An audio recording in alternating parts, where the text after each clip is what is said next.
Hello, we shall discuss on conservation of soil and wildlife. Chapter 3.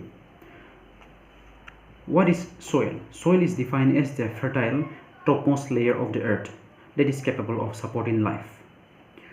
Soil is one of the most important natural resources, and the study of soil is called as pedology.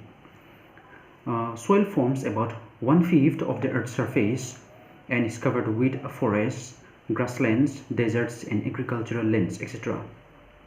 It also provides food grains, materials for clothing and housings. Soil is formed of following two processes. The first process is the weathering, and the second is the pathogenesis. Now, what is weathering? Weathering refers to the breaking down of the rock materials into small particles. It is called as weathering. And pathogenesis here refers to the formation of the soil through the development of humus. So these are the two processes that are involved in the formation of soil. Now let's discuss on what is soil erosion. Soil erosion refers to the depletion of the topmost productive layer of the soil.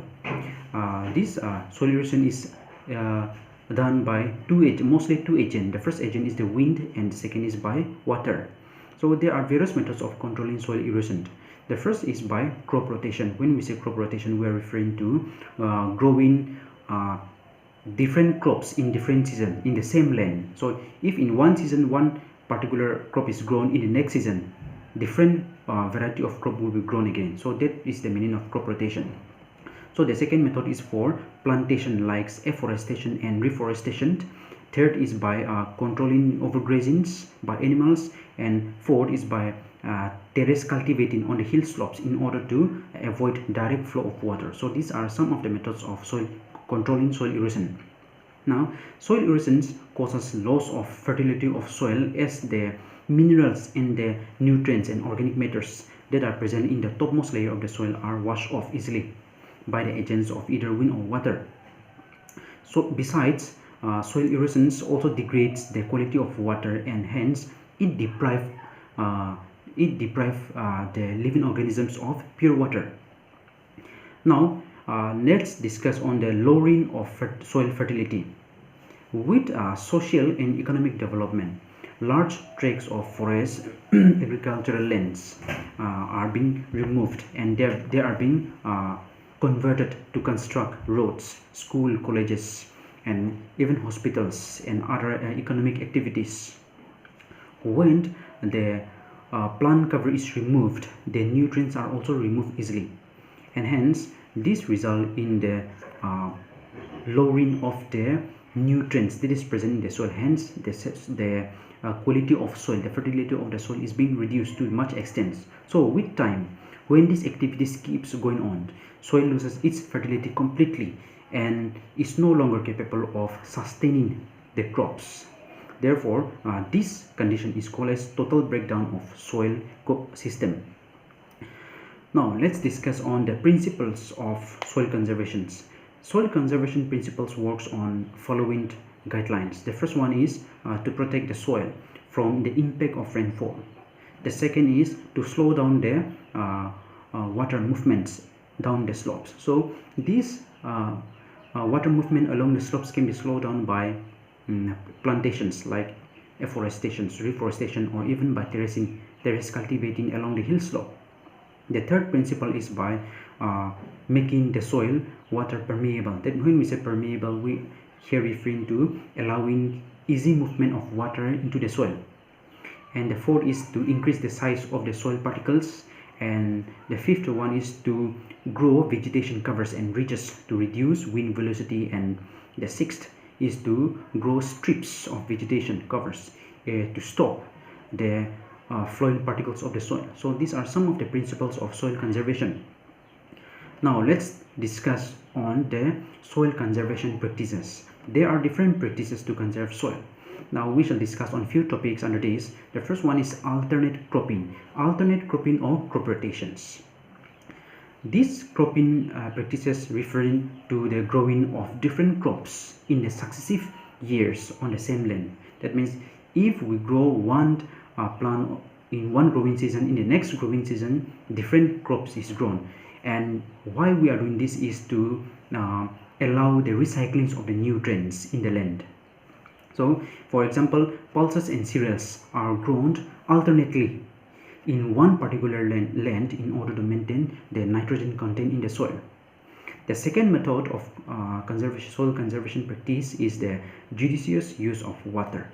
Water is essential for the growth of plants, and in order to use water judiciously, there are two methods. The first one is by sprinklers method, and is by second by drip irrigation. When we say sprinkler method, in this method water is just sprinkle over the plant, so that only the required amount of water is provided to that particular plant and avoid wastage of remaining waters. The second is by drip irrigation. When we say drip irrigation, this is a method in which the water is provided with in which the plant is provided with water drop in which the water is provided drop by drop on the root of the plant. So in these methods, the devices are just attached near the root of the plant, and drop by drop water is provided to the root of the plant. So these are the two methods through which judicious use of water can be achieved. Now the third methods of soil conservation is by restricted use of fertilizers and pesticides. Fertilizers and pesticides are chemical in nature and they are non-biodegradable. Therefore, these fertilizers, when they are added to the soil, they increase the salt concentration in the soil. Hence, when the concentration of salt increases in the soil, it reduces the quality of water. It causes loss of the nutrients that is present in the soil. And the second is the pesticides. Pesticides are most of the time non-specific in nature. That means they do not target one particular plant. They used to kill any plants that come across them. When pesticide is spread over in a particular area, all the plants that are present in that area will be killed. So these pesticides do not differentiate between the useful and the non-useful plant. So chemical fertilizers and pesticides should be restricted. Now the fourth is by use of manure and biofertilizers. When we say manure, we are referring to the composed organic material that are produced by the anaerobic decompositions of plant and animal waste. Manures are more beneficial as compared to the chemical fertilizers because they are eco-friendly in nature and they can be degraded easily by the activity of the microbes. The second is the biofertilizers. When we say biofertilizers, we are referring to the living organisms which increases the soil fertility. Bio means living, so fertilizer referring to living organisms which is increasing the soil fertility. The example of biofertilizer we can take, the example is the symbiotic association that is found in the leguminous plant, that is the rhizobium bacteria. In leguminous plant, the rhizobium bacteria help in the formation of root nodules. Now these rhizobium in the root nodules help to fix atmospheric nitrogens. Therefore, they increases the soil fertility because they are adding the nitrogens to the soil. So when these bacteria are found in these plants do not require any chemical fertilizers. So such type of living organisms which increase the soil fertility are called as biofertilizer. So use of manures and biofertilizers should be encouraged. Some of the benefits of biofertilizers are they provide protections against diseases. The second is that they degrade the toxic organic chemicals. The third is that they improve soil porosity and also water holding capacity. And the next one is that they aid in reducing soil erosion. So these are some of the beneficial effects of biofertilizers. Now the fifth topic under soil conservation practices is the use of biopesticides. When we say biopesticides, we are referring to living organisms that kill or that inhibit the growth or development of other pests or insect. Now under these biopesticides, let's take an example of a bacteria named Bacillus thuringiensis. This Bacillus thuringiensis is a bacteria which when enter into the gut of the insect. They can kill that particular insect. So this Bacillus thuringiensis is a biopesticides because they can control the growth of certain insect belonging to Lepidoptera family. So this Bacillus thuringiensis, when injected into the plant body, they can protect the plant from infestation by insect or by any other pest. So this is an example of use of biopesticides. Now the next one is conservational tillage. Conservational tillage here refers to the use of the crop residue of the previous year. In this case, the crop residue of the previous year are plowed along with the land, along with the soil of that particular land. The main objective of this conservationist tillage is to increase the organic content in the soil and improve the permeability of soil towards water. Now the last topic under this soil conservation of soil practices is the mulching.